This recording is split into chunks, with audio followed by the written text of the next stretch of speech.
Amo ini ang istorya sang pagkatao ni Hesukristo. Si Maria nga iya iloy kalaslon na kay Jose, pero sa wala pa sila mag-upod nasapwan ni Maria nga nagabusong na siya paagi sa Espiritu Santo. Karon si Jose nga mangin iya bana isa ka matarong nga tao kag hindi siya luyag nga mohian si Maria sa mga tao. Gani ginpakamaayo niya nga bulagan si Maria sa tago lang.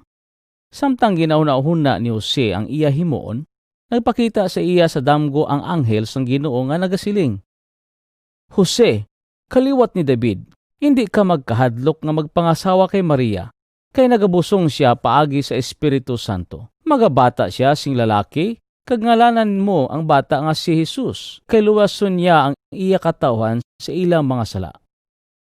Natabo ini agud matuman ang ginsiling sang Ginoo paagi sa propeta nga nagsiling, "Magabusong ang isa ka berhen kag magabata sing lalaki, kag pagatawgon ang ini nga bata nga Emmanuel, nga kun sayuron ang Dios kaupod naton."